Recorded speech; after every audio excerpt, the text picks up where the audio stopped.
রাজ্যের যে কোনো প্রান্তের মানুষ যদি মনে করে আইএসএফ এর কাছ থেকে আইনি সহায়তা নেওয়া দরকার, তাহলে আইএসএফ তাকে নির্খরচায় বিনামূল্যে সেই ব্যক্তিটির বৈধ নাগরিকের হয়ে আইনি লড়াই করবে। হাইকোর্ট থেকে সুপ্রিম কোর্ট পর্যন্ত লড়ে ছুটে যাবে। সেই বৈধ ভোটারকে একটা টাকা খরচ করতে হবে না। তার টাকায় মুসা দেবে, তার টাকায় উকিলরা দেবে, তার টাকায় আমার নেতৃত্বরা দেবে, আমরা দেব, আইএসএফ পার্টি দেবে, তার হয়ে আইনি লড়াই করবে। সে যদি তৃণমূলের কর্মীও হয়, তার হয়ে আইএসএফ লড়াই করবে। আইএসএফের চরম বিরোধী, দিনরাত আইএসএফকে উল্টোপাল্টা ভাষায় কথা বলে, তা সেও যদি সমস্যায় পড়ে, এই মঞ্চ থেকে আপনাদেরকে আমি বলে যাই, আপনারাও এই দৃঢ়তার সাথে তাদের সাথে কথা বলবেন। তুমি আইএসএফের চরম বিরোধী, কিন্তু তোমারও যদি অসুবিধা হয়, আমাদের চেয়ারম্যান বলে গিয়েছে, তোমারও আইএসএফ পার্টি বিনামূল্যে আইনি লড়াই করবে। এটা হচ্ছে আমাদের আদর্শ। এই 15 জন কি করবে? ভাগ করে নেবে। তুমি এই 50টা ঘর দেখবে, তুমি এই 30টা ঘর দেখবে, তুমি এই 20টা ঘর দেখবে।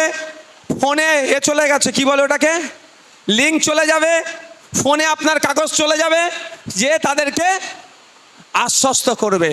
উনি যদি তৃণমূল হয়, ওই ঘরটা যদি বিজেপিও হয়, ওটা আইএসএফের চরম বিরোধী, তারপরেও আমি আপনাদের বলবো, আমাদের দায়িত্ব হচ্ছে প্রত্যেকটা বৈধ ভোটারের নাম যাতে লিস্টে থাকে, তার জন্য চেষ্টা করা। ও বিজেপি, ও তৃণমূল, ও আইএসএফ বিরোধী আমাদের দেখার দরকার নাই। আমরা দায়িত্ব নিয়ে তার ঘরে গিয়ে তার সমস্যাটাকে সমাধানের জন্য তাকে বুঝিয়ে দিয়ে আসব। এটাই হচ্ছে আইএসএফ অন্যদের থেকে তফাৎ। এই রকম করে বসিরহাট উত্তর বিধানসভার প্রত্যেকটা বাড়িতে পৌঁছাতে হবে। তারা যে আতঙ্কিত আছে, সেই আতঙ্ক মুক্ত করার দায়িত্ব আইএসএফকেই কাঁধে তুলে নিতে হবে। কারণ তৃণমূল বিজেপি এই কাজটা করবে না।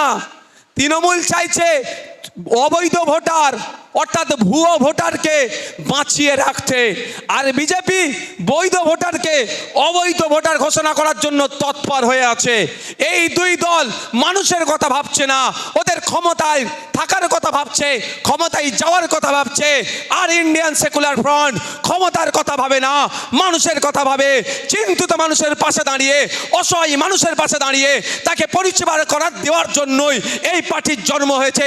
তাই সময় এসেছে এই পার্টি মূল্যবোধের রাজনীতি করে, মানুষকে পরিষেবা দেওয়ার রাজনীতি করে। প্রমাণের সময় এসেছে। বসিরহাটের উত্তর বিধানসভার বুথের কর্মীরা তৈরি হও, আগামীকাল থেকেই সাধারণ মানুষের পাশে গিয়ে এই লিঙ্ক খুলে তাদেরকে মনে যে ভয় আছে, ভয়টাকে দূর করো, তাদের মাথা তুলে দাঁড়াও। সংবিধানের 326 নম্বর ধারা অনুযায়ী 18 বছরের ঊর্ধ্বে প্রত্যেকটা ভারতীয়র ভোটদানের যে ক্ষমতা আছে, যদি কেউ কাটতে চায় তার বিরুদ্ধে দাঁড় করাও তাদেরকে। সংবিধান বহির্ভূত কাজ করার চেষ্টা করবে, তাদের বিরুদ্ধে আইএসএফ এর লড়াই সংগ্রাম জারি থাকবে। আর কোনো নাগরিকের, বৈধ নাগরিকের ভোটাধিকার যাতে না কাটতে পারে, তার জন্য তার আগে আমরা সেই নাগরিককে কি করব? সজাগ করে দেব, ভয়টা তার মন থেকে দূর করে দেব। আমাদের বক্তব্য, আতঙ্কিত হবেন না, নিজের শরীরের ওপরে কষ্ট দেবেন না। আমরা আছি, মানে আপনারা যাবেন, পৌঁছে যাবেন, আমরা আছি। যত রকম সহযোগিতা লাগবে সবটাই আইএসএফ আপনাদের দেবে। আজকের পর থেকে বাড়িতে গিয়ে এটা বলতে শুরু করবেন। যত রকম আইনি সহযোগিতা লাগবে এসআইআর নিয়ে, কেস করতে হবে, কোনো ভোটারকে 1 টাকা খরচ করতে লাগবে না। এইটা দায়িত্ব নিয়ে বলবেন। ভয় পাচ্ছেন নাকি? বিশ্বাস করেন তো নাকি আমাদেরকে? সেজন্য তো এসেছেন। এই বিশ্বাসটা মানুষের কাছে পৌঁছান। কে রাম শ্যাম যদু মধু কে এসে দেখার দরকার নেই। আপনারা চলে যাবেন বুথে বুথে, যে এই কাগজগুলো ঠিক করে রাখো। এরপরেও যদি আইনি সহায়তার প্রয়োজন হয়, একটা বসিরহাটের উত্তরের মানুষের জন্য, বসিরহাট সাব ডিভিশনের মানুষের জন্য, হুগলির মানুষের জন্য, হাওড়ার মানুষের জন্য, রাজ্যের যে কোনো প্রান্তের মানুষ যদি মনে করে আইএসএফ এর কাছ থেকে আইনি সহায়তা নেওয়া দরকার, তাহলে আইএসএফ তাকে নির্খরচায় বিনামূল্যে সেই ব্যক্তিটির বৈধ নাগরিকের হয়ে আইনি লড়াই করবে। হাইকোর্ট থেকে সুপ্রিম কোর্ট পর্যন্ত লড়ে ছুটে যাবে। সেই বৈধ ভোটারকে একটা টাকা খরচ করতে হবে না। তার টাকায় মুসা দেবে, তার টাকায় উকিলরা দেবে, তার টাকায় আমার নেতৃত্বরা দেবে, আমরা দেব, আইএসএফ পার্টি দেবে, তার হয়ে আইনি লড়াই করবে। সে যদি তৃণমূলের কর্মীও হয়, তার হয়ে আইএসএফ লড়াই করবে। আপনাদের অসুবিধা হবে না কি ভাই? অসুবিধা হবে? আইএসএফের চরম বিরোধী, দিন রাত আইএসএফকে উল্টোপাল্টা ভাষায় কথা বলে, তা সেও যদি সমস্যায় পড়ে, এই মঞ্চ থেকে আপনাদেরকে আমি বলে যাই, আপনারাও এই দৃঢ়তার সাথে তাদের সাথে কথা বলবেন। তুমি আইএসএফের চরম বিরোধী, কিন্তু তোমারও যদি অসুবিধা হয়, আমাদের চেয়ারম্যান বলে গিয়েছে, তোমারও আইএসএফ পার্টি বিনামূল্যে আইনি লড়াই করবে। এটা হচ্ছে আমাদের আদর্শ। আর একটা কাজ কি করতে হবে? কি করতে হবে গো? কারা করবে? আপনার এক একটা বুথে 15 জন করে তো বুথের কমিটি। একটা বুথে কত ঘর মানুষ আছে? 200 ঘর, 300 ঘর, এর বাইরে তো নেই। একটা বুথে 1000 ভোটার। তাহলে এই 15 জনকে কি করতে হবে? ভাগ করে নিতে হবে। এই 15 জন কি করবে? ভাগ করে নেবে। তুমি এই 50টা ঘর দেখবে, তুমি এই 30টা ঘর দেখবে, তুমি এই 20টা ঘর দেখবে। ফোনে চলে গেছে, কি বলে ওটাকে, লিঙ্ক চলে যাবে, ফোনে আপনার কাগজ চলে যাবে, যে তাদেরকে আশ্বস্ত করবে। উনি যদি তৃণমূল হয়, ওই ঘরটা যদি বিজেপিও হয়, ওটা আইএসএফের চরম বিরোধী, তারপরেও আমি আপনাদের বলবো, আমাদের দায়িত্ব হচ্ছে প্রত্যেকটা বৈধ ভোটারের নাম যাতে লিস্টে থাকে তার জন্য চেষ্টা করা। ও বিজেপি, ও তৃণমূল, ও আইএসএফ বিরোধী আমাদের দেখার দরকার নাই। আমরা দায়িত্ব নিয়ে তার ঘরে গিয়ে তার সমস্যাটাকে সমাধানের জন্য তাকে বুঝিয়ে দিয়ে আসবো। এটাই হচ্ছে আইএসএফ অন্যদের থেকে তফাৎ। হবে তো নাকি? না বলবেন ও মাইক ধরে আইএসএফের বিরুদ্ধে কথা বলে, ওর গাড়ি কেন যাব? ও আইএসএফকে ভোট দেয় না, ওর বাড়ি কেন যাব? এ কথা কিন্তু শুনবো না আমরা। আর আপনি যে বাড়িতে বাড়িতে গিয়েছেন, তার প্রমাণটা কিন্তু আপনাদেরকে অঞ্চল নেতৃত্বদের কাছে পৌঁছাতে হবে। ফাঁকিবাজি চলবে না ভাই। ওটা তার বাড়ির সামনে দাঁড়িয়ে ছবি তুলবেন। আজকে 10টা বাড়িতে গিয়েছেন, 10টা বাড়ির সামনে গিয়ে ছবি তুলে অঞ্চল নেতৃত্বকে পাঠাবেন। অঞ্চল নেতৃত্ব কার কাছে পাঠাবে? বিধানসভা নেতৃত্বের কাছে পাঠাবে। এই রকম করে বসিরহাট উত্তর বিধানসভার প্রত্যেকটা বাড়িতে পৌঁছাতে হবে। তারা যে আতঙ্কিত আছে, সেই আতঙ্ক মুক্ত করার দায়িত্ব আইএসএফকেই কাঁধে তুলে নিতে হবে। কারণ তৃণমূল বিজেপি এই কাজটা করবে না। তৃণমূল চাইছে অবৈধ ভোটার অর্থাৎ ভুয়ো ভোটারকে বাঁচিয়ে রাখতে, আর বিজেপি বৈধ ভোটারকে অবৈধ ভোটার ঘোষণা করার জন্য তৎপর হয়ে আছে। এই দুই দল মানুষের কথা ভাবছে না, ওদের ক্ষমতায় থাকার কথা ভাবছে, ক্ষমতায় যাওয়ার কথা ভাবছে। আর ইন্ডিয়ান সেকুলার ফ্রন্ট ক্ষমতার কথা ভাবে না, মানুষের কথা ভাবে। চিন্তিত মানুষের পাশে দাঁড়িয়ে, অসহায় মানুষের পাশে দাঁড়িয়ে তাকে পরিষেবা করার দেওয়ার জন্যই এই পার্টির জন্ম হয়েছে। তাই সময় এসেছে এই পার্টি মূল্যবোধের রাজনীতি করে, মানুষকে পরিষেবা দেওয়ার রাজনীতি করে। প্রমাণের সময় এসেছে। বসিরহাটের উত্তর বিধানসভার বুথের কর্মীরা তৈরি হও। আগামীকাল থেকেই সাধারণ মানুষের পাশে গিয়ে এই লিঙ্ক খুলে তাদেরকে মনে যে ভয় আছে, ভয়টাকে দূর করো। তাদের মাথা তুলে দাঁড়াও। সংবিধানের 326 নম্বর ধারা অনুযায়ী 18 বছরের ঊর্ধ্বে প্রত্যেকটা ভারতীয়র ভোটদানের যে ক্ষমতা আছে, যদি কেউ কাটতে চায় তার বিরুদ্ধে দাঁড় করাও তাদেরকে। আর্টিকেল 326 সংবিধানের মাথায় থাকবে তো। সংবিধানের 326 নম্বর ধারায় কি বলা আছে? ভারতীয় নাগরিক 18 বছরের ঊর্ধ্বে হলেই সে ভোটদানের স্বাধীনতা পাবে।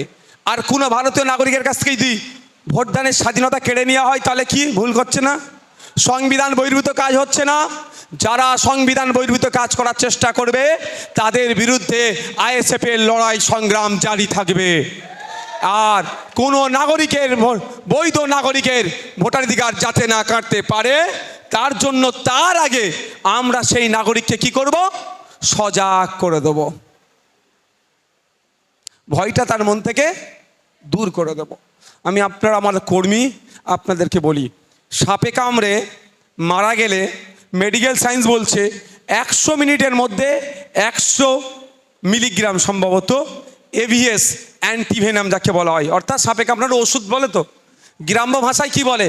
সাপে কামড়া চোখে সাপে কামড়ানোর মানে যে অ্যান্টিভেনামকে কি বলে ভাষা, এখানে গ্রাম্য ভাষা কি বলে? ঔষধি বলে। সাপে কাটা ঔষধ দাও, তাই তো, ভ্যাকসিন বলে। ওটা হচ্ছে সায়েন্সের ভাষায়, মেডিকেল সায়েন্সের ভাষায় অ্যান্টিভেনাম বা এভিএস। এভিএস তো মেডিকেল সায়েন্স বলছে 100 মিনিটের মধ্যে কোনো সাপে কাটা রুগীর শরীরে যদি 100 মিলিগ্রাম এভিএস দেওয়া যায়, সেই রুগীটা বেঁচে যাওয়ার সম্ভাবনা সব থেকে বেশি থাকে। কিন্তু আমাদের পাড়াতে, আমাদের এলাকাতে, বিশেষ করে যেখানে খালবিল আছে, জমি মাঠঘাট আছে, ওখানে সাপে কাটা রুগী বেশি পাওয়া যায়। তো ওইখানে দেখবেন এমনও ঘটনা ঘটেছে, সাপে কাটার সাথে সাথে মারা গিয়েছে। ঘটেনি? কি করে হলো? তাহলে মেডিকেল সায়েন্স কি ভুল? মেডিকেল সায়েন্স কি অসত্য? মেডিকেল সায়েন্সও অসত্য নয়, আর আপনি যেটা বলছেন ওটা অসত্য নয়। সাপে কাটার সাথে সাথে অনেক মানুষ মারা গেছে, এটাও সত্য কথা। আর 100 মিনিটের মধ্যে 100 মিলিগ্রাম এভিএস দিলে বেঁচে গিয়েছে, এটাও সত্য কথা। তাহলে এটা মরে কিভাবে? হার্ট ফেল করে। আতঙ্কিত হয়ে যায়, সাপে কামড়েছে, আতঙ্কিত হয়ে গেল, সাথে সাথে হার্ট ফেল করলো, মারা গেল। তো আমাদের বক্তব্য, আতঙ্কিত হবেন না, নিজের শরীরের ওপরে কষ্ট দেবেন না। আমরা আছি, মানে আপনারা যাবেন, পৌঁছে যাবেন, আমরা আছি। যত রকম সহযোগিতা লাগবে সবটাই আইএসএফ আপনাদের দেবে। আজকের পর থেকে বাড়িতে গিয়ে এটা বলতে শুরু করবেন। যত রকম আইনি সহযোগিতা লাগবে এসআইআর নিয়ে, কেস করতে হবে, কোনো ভোটারকে 1 টাকা খরচ করতে লাগবে না। এইটা দায়িত্ব নিয়ে বলবেন। ভয় পাচ্ছেন নাকি? বিশ্বাস করেন তো নাকি আমাদেরকে? সেজন্যই তো এসেছেন। এই বিশ্বাসটা মানুষের কাছে পৌঁছান। কে রাম শ্যাম যদু মধু কে এসছে দেখার দরকার নেই। আপনারা চলে যাবেন বুথে বুথে, যে এই কাগজগুলো ঠিক করে রাখো। এরপরেও যদি আইনি সহায়তার প্রয়োজন হয়, একটা বসিরহাটের উত্তরের মানুষের জন্য, বসিরহাট সাব ডিভিশনের মানুষের জন্য, হুগলির মানুষের জন্য, হাওড়ার মানুষের জন্য, রাজ্যের যে কোনো প্রান্তের মানুষ যদি মনে করে আইএসএফের কাছ থেকে আইনি সহায়তা নেওয়া দরকার, তাহলে আইএসএফ তাকে নির্খরচায় বিনামূল্যে সেই ব্যক্তিটির বৈধ নাগরিকের হয়ে আইনি লড়াই করবে। হাইকোর্ট থেকে সুপ্রিম কোর্ট পর্যন্ত লড়ে ছুটে যাবে। সেই বৈধ ভোটারকে 1 টাকা খরচ করতে হবে না। তার টাকায় মুসা দেবে, তার টাকায় উকিলরা দেবে, তার টাকায় আমার নেতৃত্বরা দেবে, আমরা দেব, আইএসএফ পার্টি দেবে, তার হয়ে আইনি লড়াই করবে। সে যদি তৃণমূলের কর্মীও হয়, তার হয়ে আইএসএফ লড়াই করবে। আপনাদের অসুবিধা হবে নাকি ভাই? অসুবিধা হবে? আইএসএফের চরম বিরোধী, দিনরাত আইএসএফকে উল্টোপাল্টা ভাষায় কথা বলে, তা সেও যদি সমস্যায় পড়ে, এই মঞ্চ থেকে আপনাদেরকে আমি বলে যাই, আপনারাও এই দৃঢ়তার সাথে তাদের সাথে কথা বলবেন। তুমি আইএসএফের চরম বিরোধী, কিন্তু তোমারও যদি অসুবিধা হয়, আমাদের চেয়ারম্যান বলে গিয়েছে, তোমারও আইএসএফ পার্টি বিনামূল্যে আইনি লড়াই করবে। এটা হচ্ছে আমাদের আদর্শ। তাহলে আজকের পর থেকে আর এসআইআর নিয়ে মানুষকে বোঝাতে পারবেন তো? দেখুন, মুসা ভাই একা গিয়ে সব বোঝাতে পারবে আপনাদের, তাই জন্য তো সংগঠন, তার জন্যই তো চেন আপনাদের 15 জনের কমিটি, তাই আরও মেম্বার আছে। আপনারা 15 জনের কমিটি, 200টা 300টা বাড়ি, 30টা করে হলে 450 বাড়ি হয়, 3 15 45। কেউ 30টা বাড়ির দায়িত্ব নিক, কেউ 10টা বাড়ির দায়িত্ব নিক, কেউ 5টা বাড়ির দায়িত্ব নিক। কাজটা কি হবে এই কদিনের মধ্যে? 4 তারিখ আসার আগে কি হবে, কি করতে হবে? 4 তারিখ আসার আগেই আমরা বসিরহাট উত্তর বিধানসভার মানুষ দায়িত্ব নিয়ে আইএসএফের পক্ষ থেকে ওই সমস্ত বাড়িতে পৌঁছে গিয়ে তাদের কাগজ রেডি করে দিয়ে আসবো, যে এই দেখো তোমার 2002 সালের ভোটার লিস্টের কাগজ, এটাতেই তুমি পার, তুমি এখন নির্দ্বিধায় নাকে তেল দিয়ে ঘুমাও। এটা করতে পারবেন তো ভাই? এটা আমাদেরকে করতে হবে ভাই। ভোটের সময় ভোট আসবে, চোর ডাকাতদের বিরুদ্ধে ভোট দেওয়াটা স্বাভাবিক ব্যাপার। বিপদে মানুষ যদি কারো পাশে থাকে, তাহলে সুখের সময় ইশারা করতে হবে না, ও আপনার পাশে আপনিই চলে আসবে। আজকে মানুষ বিপদে আছে, ওয়াকাফ নিয়ে মানুষ বিপদে আছে, ওবিসি নিয়ে মানুষ বিপদে আছে, এসআইআর নিয়ে মানুষ বিপদে আছে। এই সময় যদি আপনি তাদের পাশে না দাঁড়ান, আপনি সুখের সামনে তাকে পাশে পাবেন না। তারপরেও বলছি, আমার পাশে সে এসে দাঁড়াক আর নাই দাঁড়াক, ওটা আমরা বিশ্বাস করি না, ওতে আমরা ভরসা করি না। আমাদের বক্তব্য হচ্ছে, সে আজকে বিপদে পড়েছে, কালকে ওর ভোটটা আমার পক্ষে আসবে কি আসবে না, তার জন্য আমি উপকার করব না, সমাজ ব্যবস্থা পরিবর্তন করতে নেমেছি আমরা আইএসএফ। আমাদের কাজ হবে, ও বিপদে পড়েছে, তৎক্ষণিক ওর পাশে দাঁড়িয়ে ওকে বিপদ মুক্ত আগে আমাদেরকে করতে হবে, পরে ভোট হবে। ভালো লাগলে দেবে, নাহলে দেবে না। এটা তো ডেমোক্রেসি আমাদের, এটা তো আমাদের গণতন্ত্র। দেখুন, ভারতবর্ষে যত রাজনৈতিক দল আছে, সারা পৃথিবীর রাজনৈতিক দলগুলোকে আলাদা দিকে করে দেবেন, আর ভারতবর্ষের রাজনৈতিক দল আলাদা করবেন। দেখবেন সারা পৃথিবীতে যত দল আছে তাদের থেকেও আমাদের দেশের রাজনৈতিক দল অনেক বেশি। এটা কিভাবে সম্ভব? এইটাই হচ্ছে আমাদের দেশের বিউটি, এটা আমাদের দেশের ডেমোক্রেসি, এটা আমাদের দেশের সংবিধান। যে আপনি চাইলে আপনিও পার্টি তৈরি করতে পারেন, আপনি চাইলে আপনি কন্টেস্ট করতে পারেন। তাহলে এত বড় পাওয়ার আমাদের হাতে দিয়েছে, এত বড় অস্ত্র দিয়েছে সংবিধান, সেটাকে আমরা কাজে লাগাবো, আমরা মানুষের কাছে পৌঁছাবো, মানুষ বিপদে আছে বিপদমুক্ত করব। তাই বন্ধুগণ,